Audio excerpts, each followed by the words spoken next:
All right, next item is the principal's report. I would like to just make mention before I move on to what's on the agenda that, as I'm sure the board and the community is aware, we suffered the loss of one of our senior students on Friday, October 12th. Patrick Gershke died as a result of a skateboarding accident in Brookfield.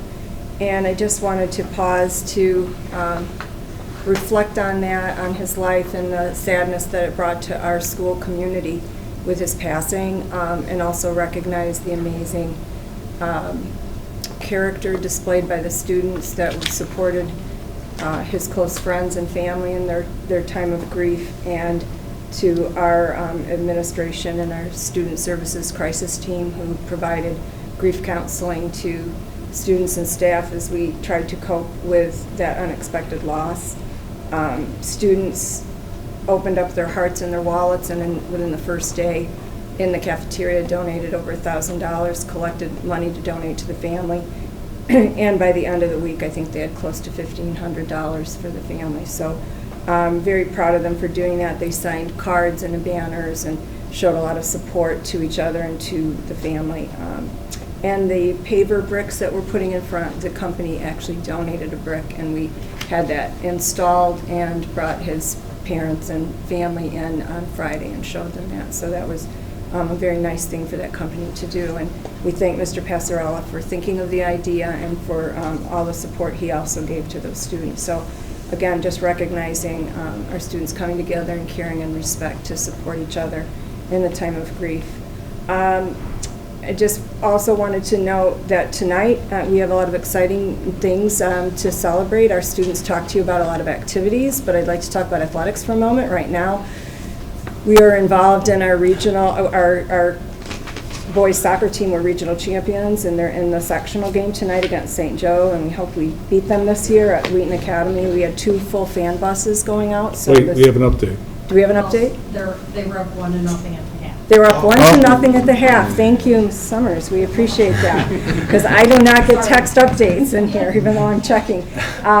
We also want to recognize that both our girls and our boys cross-country teams, who are sectional champs. Regional champs. Regional champs, and moving on to sectionals on Saturday. 10 a.m. for the girls and 11 a.m. for the boys. And then our volleyball game, we do have our first regional game at Argo tonight. They're playing Chicago Kennedy, so we hope they're doing well too. Does anybody have an update on that? No. Okay. So very proud of our athletes, all of our fall athletes, but especially those moving on. I wanted to talk a little bit about the performance indicator data that on September 25th, our new assistant principal for curriculum instruction and assessment, Ms. Kristen Smetana, came and addressed the board, and a couple board members saw a discrepancy in some of the data on 2 charts. We were very astute at catching that. One chart showed the AP, our goal chart showed the AP participation rate going up, but the raw number that was provided to us by the AP College Board showed that our number of students involved actually were decreasing. So how could our participation go up and the raw number of students go down?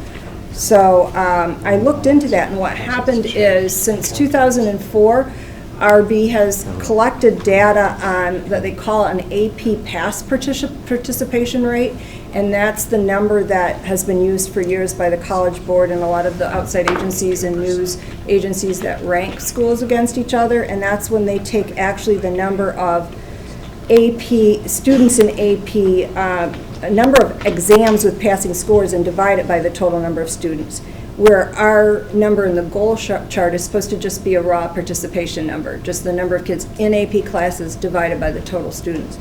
So I picked the number out of this AP participation chart, which was calculated with a different figure. It was passing tests, number of passing tests divided by students. And of course, we have many students who take multiple tests. So, you know, we had one student take 5 or 6 different AP tests in a year, some classes that she self-studied for. So taking the total number of tests taken and dividing it by the total population is going to give you a different percentage than taking the number of students in AP classes, and that's why there was a discrepancy. So I've corrected it on the chart for you, And as would be expected, the number did go down.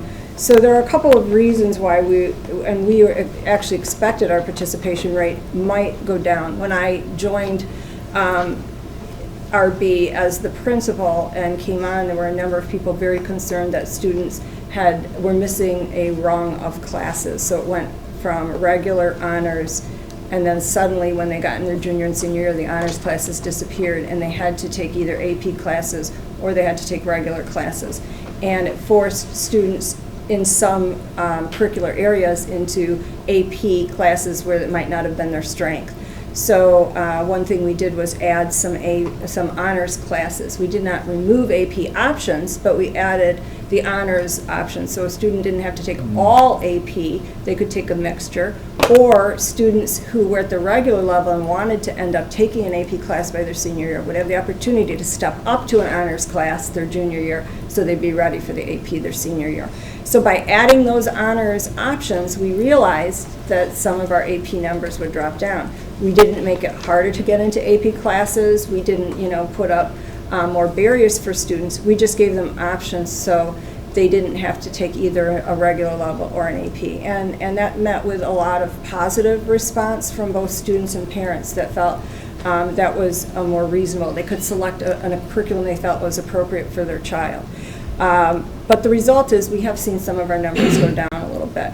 How we are addressing that, though, is we are working very diligently and have started some of that work more aggressively this year with Ms. Matana to look at our scope and sequencing so that we can look at some of the skills that, and we've been doing this a little over the past few years, but that are skills that are necessary in the AP classes, that we begin teaching those, pushing them down to our earlier and earlier grades, so that students that are taking other classes that would lead them to an AP have experience, even at the regular level, with some of the strategies and skills that they're going to have to use at the AP. So really reassuring them that they are able to take that class, because the goal should be every student takes one before they leave, so that they know they can pass a college level course, because by doing it here, they're going to get more support and structure than they would once they're at the university level. So we are looking at that. Also, with going to the Common Core state standards, making all classes more rigorous and higher order thinking, it should also help get kids prepared for the AP.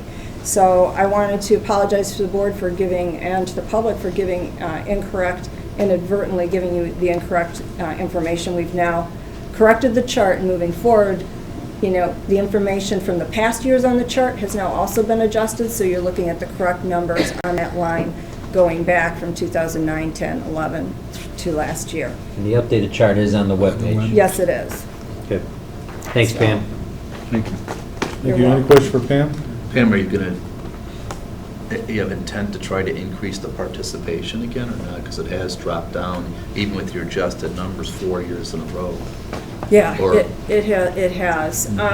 Yeah, I mean, we always, encourage, we're about to go into recommendation time of year where staff is going to be, our teachers will be looking with students. They usually recommend up. We try and our counselors do a great job in telling our students and our families that the colleges are really looking that you're making rigorous choices, that you're pushing yourself. They'd rather have you see you have a C in an AP class than have all A's in regular level classes or honors classes. They want to see that you are stretching yourself. And we need to continue to push that message out. It's something that we need to talk to students and parents about and continually encourage them. But ultimately, the parent and the student are making the choice. Thanks, Pam. Any other questions? All right.